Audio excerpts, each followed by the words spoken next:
Ndugu zangu, naomba nianze kwa kumjibu huyu jamaa ambaye aliandika komenti akiniambia kwamba stori ya Wayahudi kuiendesha Marekani kuna mchambuzi aliisema, kwa hiyo nimemkopi yeye. Ndugu yangu, ninavyotafuta habari za kimataifa, mimi simsikilizagi mchambuzi yoyote wa Tanzania. Kwanza nataka nianzie hapo. Yaani ninavyotafuta masuala ya kimataifa, naenda huko kwao. Kumbuka tunaishi nyakati ambazo kupata habari ni kitu chepesi kuliko vyote, ila kazi ni kuichakata habari na kujua ukweli wa habari. Tuelewane kwanza. Kama una ndugu yako anasomea habari, mwambie hakuna kazi ya habari tena, kwa sababu kila mwenye habari ana chombo cha habari ambapo ataweka habari yake na kila mmoja ataipata. Kazi ni kuchakata habari. Kwa hiyo hivyo vio vyote vya habari hivyo vinakwenda kufa. Sijui anasomea nini. Angalia channel zilizoanzishwa kwa lengo la kutoa habari zinakufa. Nobody, yani Rais Samia anaongea niende sijui radio gani, ni sijui channel gani nini. Naenda channel ya Ikulu. So wewe ndugu yangu uliosema kwamba nimemsikia mchambuzi fulani akisema kwamba Israel inaikontrol Marekani, aliyeniambia ni huyu na kutajia kabisa. Douglas McGregor alisema hivi: Congress na Ikulu zimenunuliwa na Wayahudi. Congress and the White House has been bought by Jews. Douglas McGregor. Kumbuka huyu ni mtu amehudumu serikalini, tena nyazifa kubwa. Huyu ni kanali. Kuna mwingine napenda kumsikiliza anaitwa Scott Reeder. Na kutajia kabisa source zangu. Hawa ni Wamarekani wenye uchungu wa kulikomboa taifa lao. Kwa hiyo wewe, nadhani wewe umeanza kunifuatilia juzi, lakini wanaonifuatilia tangia zamani wanajua mimi ni mtu wa mzee kwa mambo kwa ushahidi. Sentensi nzito kama ile siwezi kuisema mimi tu. Mimi napenda Wamarekani wanavyopambana kutafuta uhuru wao, kwa sababu wao si ndio viranja wa demokrasia, na demokrasia ndio mfumo uliotuharibu Afrika. So Wamarekani wanavyopambana kutafuta uhuru wao, na mimi napenda kuchukua yale madhaifu yao na waambia, hey, mnawasikia hao wanaotawaliwa? Sio watu wanagawana nchi yenu hamjui mwanzie wapi. Kwa hiyo wewe ndugu yangu leo niambia kwamba nimemsikiliza fulani, nimeshakwambia mfuatilie mtu anaitwa Douglas McGregor, mfuatilie mtu anaitwa Scott Reeder, kuna mzee mwingine na channel yake inaitwa David Deep Dive, na kutajia source hizo. Wewe unasikiliza BBC Swahili inaripoti machafuko ya Kenya na vita ya Urusi, wakati London inawaka moto hawatuambii. Mpaka balozi wetu ali London atuambie mtu Mtanzania akitaka kuja Uingereza wasiliana na ubalozi. Sitaka nisahau ile siku na ni react kwenye channel yangu. BBC Swahili sisikilizagi tena. Sijui Deutsche Welle Swahili. At least ile la Kiingereza linasemaga ukweli. Lakini hizi channel walikuwa wanafanya kazi akina Kikeke hizi. Kikeke wanapewa script ya Kiingereza waiweke Kiswahili. Kikeke alikuwa atafuti habari. Nimeona nilibrief ili kwa sababu huyu jamaa naye naona ni wale ambao wako brainwashed. Kama unajua kuchakata habari, you can just help Tanzania to understand the things.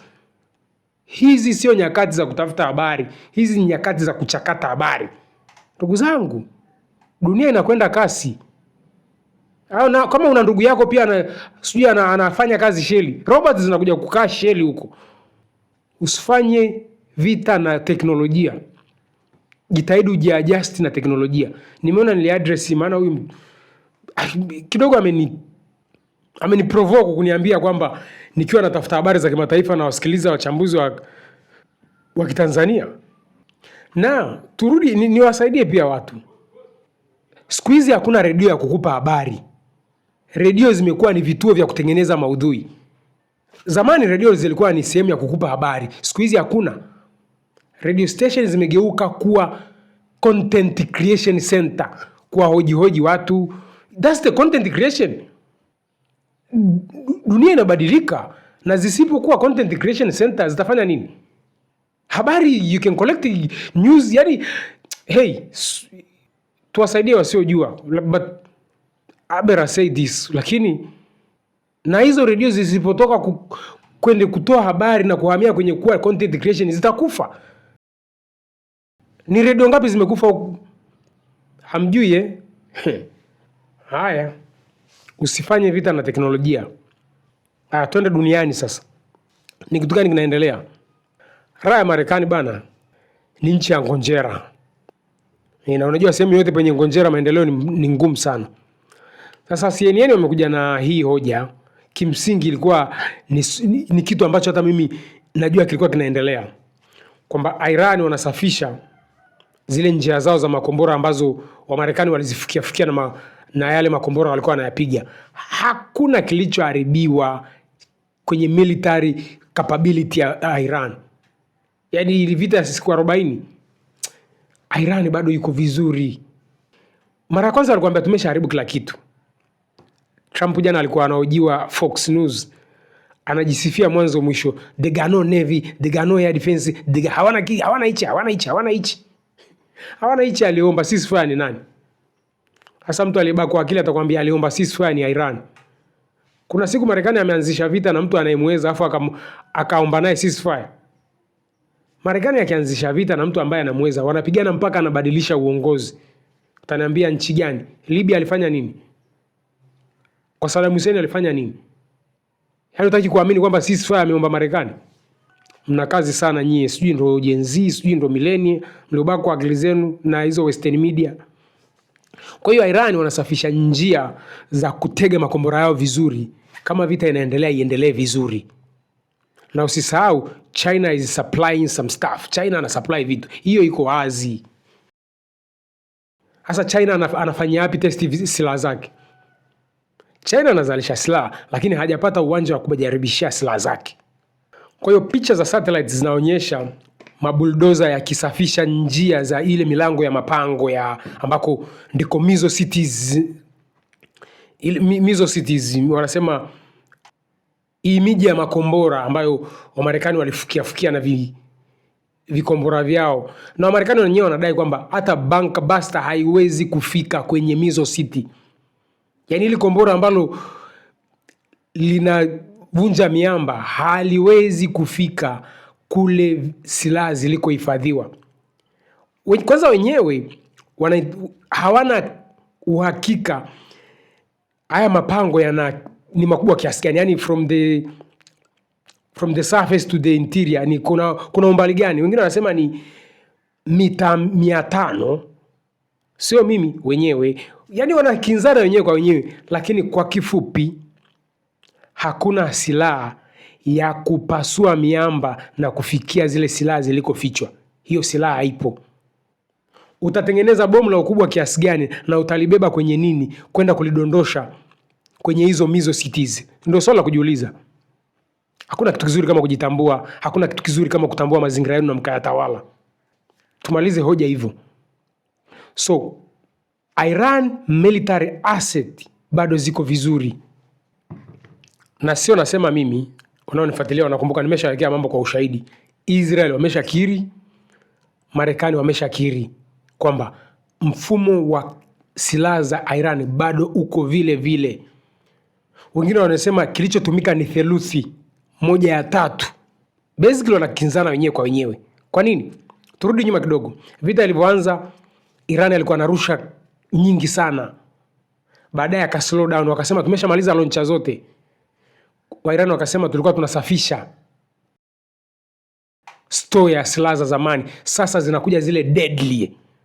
Zinarushwa chache, zinafika eneo linakotakiwa. Few but precise. Tukaja na yale maneno yangu pinpoint. Manake tunataka tupige sehemu fulani, tunapiga. Kumbuka hiyo. Kwa hiyo tusiongee maneno mengi. Iran anajiandaa, kama tutaendelea na mchezo tuko tayari. Mazungumzo wanajiandaa wenyewe, wanajua wenyewe. Kuna kiongozi wa Pakistan kaenda Marekani, sijui anaenda kuwekwa sawa, wanajua wenyewe. Sitaki kuspekulate huko. Mimi nakuja na swala la maandalizi ya kimilitary, ni kitu gani kinachoendelea. Kwa sababu basically ukishakuwa vizuri kimilitary, you can dictate the terms. Unaweza ukaamua mambo yaisheje. Lakini Marekani akiwa anapigana na wewe anakuweza, mtaongea. So, kulingana na CNN na picha kabisa, Iran anasafisha njia na kutega makombora vizuri. Kama show game itaendelea, waendelee kuifurahisha dunia.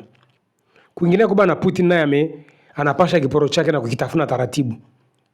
Ameamka na drone, taarifa zinachanganya. Sitaki kutoa exactly. Kwa sababu upande mmoja amesema ni drone 700, upande mwingine wamesema ni zaidi ya 500. Kwa hiyo tuseme hapo katikati. Kwa hiyo anga la Ukraine limechafuliwa na drone kama zote. Niwakumbushe, Warusi hawapiganagi kwa show off. wanapigana kimalengo.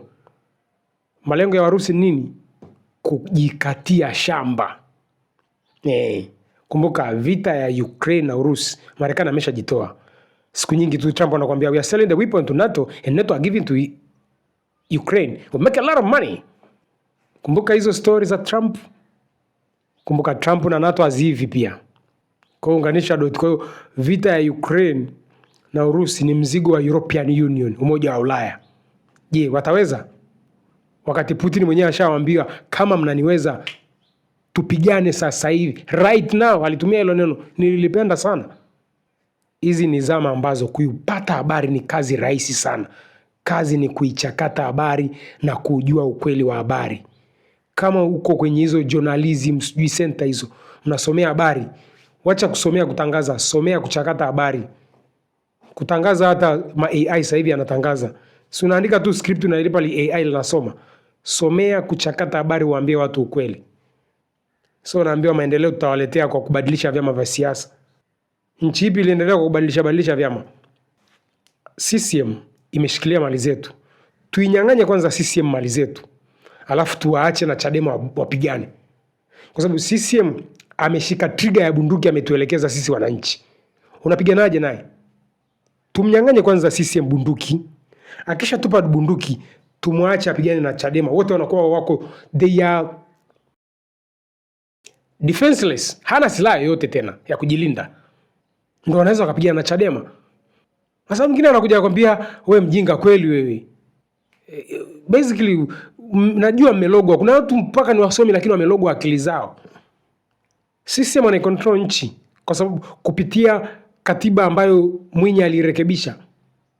So tuirekebishe katiba, tumilikisho mali ya Watanzania ije kwa Watanzania kwanza, which means ni ardhi. Mali si ardhi. Wewe unafikiri ni kitu gani? Mali ni nini? Tukisha rudishwa ardhi, sisi wanakuwa hamiliki chochote, ndio wanaweza kufanya ngonjera zao na Chadema. Tanzania tujue ukweli, tusijazwe matango pori. CCM ameshika trigger ya bunduki, ametuelekeza sisi. CCM atupe kwanza bunduki, ndio tuongee mambo mengine. Bunduki yetu ni ardhi yetu. Tuelimike, tusiwasomi.